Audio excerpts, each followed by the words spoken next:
kali ini ya. Jadi untuk mengambil buy kalian tinggal tunggu dulu. Untuk break di atas dari 4643, untuk ambil sell kalian tunggu dia break di bawah dari 4596 ya untuk saat ini.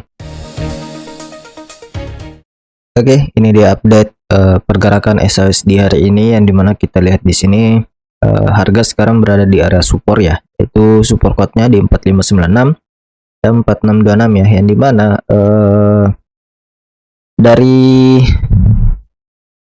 dari sisi pandangan saya, jika ini nanti dia berhasil break di bawah lagi, maka target penurunan berikutnya ada di area demand, yang dimana ada di angka 4556 dan 4523. Jadi jika ini di break, maka target berikutnya dia akan mencoba untuk ke 4556 sampai 4523 ya. Tapi untuk mencapai ke area tersebut, kita bisa melihat dari sisi harga sebelumnya. Di sini ada beberapa titik penting juga yang harus kita perhatikan ya. Jika harga ini tidak mampu untuk di break, maka dia akan tertahan di kisaran 4582 sampai 4574 ya. Itu untuk skenario saat ini ya. Ini untuk skenario penurunan ya. Jika dia berhasil nanti break ke sini, maka ini targetnya, kemudian retest, lalu lanjut melakukan penurunan.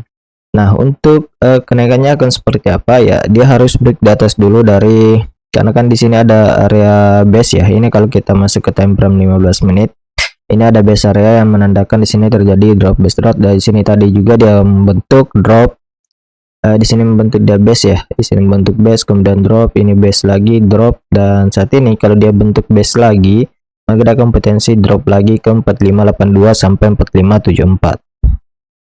Namun jika dia berhasil break ke atas ya, dia harus break di atas dari 4634 untuk menguji fair value gapnya di kisaran area ini, yang di 4642 sampai 4667 ya untuk targetnya. Jadi jika nanti ketika dia terjadi kenaikan ke atas, karena ini merupakan area SBR juga ya, dimana ini support yang sekarang sudah di break dan belum sempat untuk di retest. Jadi ada kemungkinan jika koreksi ke atas ya, dia akan menuju ke area ini atau menguji resisten minornya ya. Jadi untuk sementara hari ini pergerakannya mungkin seperti itu ya. Dia akan, ketika dia break di atas dari 4634, maka dia akan menguji SBR-nya di 4667 sampai 4672. Itu untuk target kenaikan saat ini, yang dimana di sini juga ada fair value gap-nya. Kemudian untuk target penurunan seperti yang saya sampaikan tadi, jika dia berhasil break di bawah dari 4596, maka targetnya dia akan ke 4582 sampai 4574 untuk analisis hari ini. Jadi untuk sementara kita nantikan dulu untuk data news yang akan rilis malam ini, yaitu ada news ADP yang akan rilis pukul, saya cek dulu, pukul 20.15 ya, akan rilis nanti, sorry 19.15 ya yang akan rilis. Masih ada 1 jam 45 menit untuk data newsnya. Nah, kalau kita melihat ini, saya akan bacakan beberapa rangkuman yang sudah saya buat tadi untuk hari ini ya, yang dimana harga emas saat ini mengalami breakdown ya, breakdown tajam dari 4678 sampai 4657, yang sebelumnya menjadi support kunci candle time frame H4 ya, yang memberikan dampak penembusan zona support horizontal di 4625 dan mendekati low terdekat di 4596 ya. Untuk saat ini market biasnya itu berada di bearish squad ya, yang kalau kita lihat saat ini dia juga masih cenderung melakukan penurunan. Namun untuk data fundamental yang harus kita perhatikan hari ini adalah ADP employment ya, yang dimana VWS-nya di 54,75 dan akan rilis sekitar kurang lebih 2 jam lagi, yang dampaknya yaitu jika previousnya naik, maka ini akan bearish ya untuk SHUSD. Tapi jika previousnya turun, maka itu akan menandakan bullish untuk SHUSD. Jadi tetap hati-hati saja. Dan ada juga CB Consumer Confidence yang previousnya 91,8 dan diprediksikan di angka 89. Konsensus sudah lebih lemah ya, yang menandakan ada sedikit bullish. Kemudian S&P Cash Seller HPI previously di 1,2% dan konsensus prediksinya di 1,1%. Ini tidak terlalu berdampak ke emas ya, tapi tetap diwaspadai juga. Dan ADP minggu lalu menunjukkan rata-rata di 4 pekan terakhir di 54,75 ya. Jobs per minggu data pekan berakhir di tanggal 4 April lalu.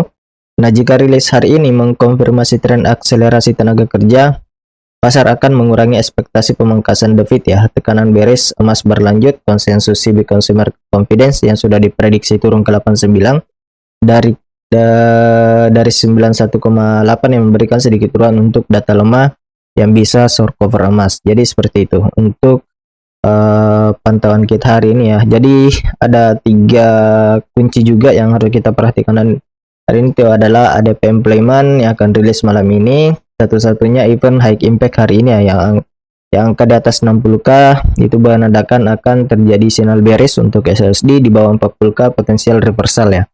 Nah, untuk breakdown atau hold-nya di 4596 level penentu. Apakah koreksi akan berlanjut ke 44 bearish akan berlanjut ke 4582 atau pasar akan mulai akumulasi dulu di sini untuk melakukan kenaikan kembali. Dan yang ketiga itu perubahan real yield-nya ya, yang jika dalam 24 sampai 48 jam ke depan yield retracement di bawah 1,7% ini akan mengubah bias keseluruhan menjadi bullish struktural. Jadi seperti itu untuk informasi teknikal dan data fundamental hari ini. Jadi untuk teman-teman semuanya tetap waspada dulu pada pergerakan kali ini ya. Jadi untuk mengambil buy kalian tinggal tunggu dulu untuk break di atas dari 4643. Untuk ambil sell kalian tunggu dia break di bawah dari 4596 ya untuk saat ini. Jadi mungkin seperti itu untuk analisis yang bisa saya berikan pada kesempatan analisa hari ini. Semoga bermanfaat untuk teman-teman semuanya. Lebih dan kurangnya mohon dimaafkan. Sekian dan terima kasih. Assalamualaikum warahmatullahi wabarakatuh.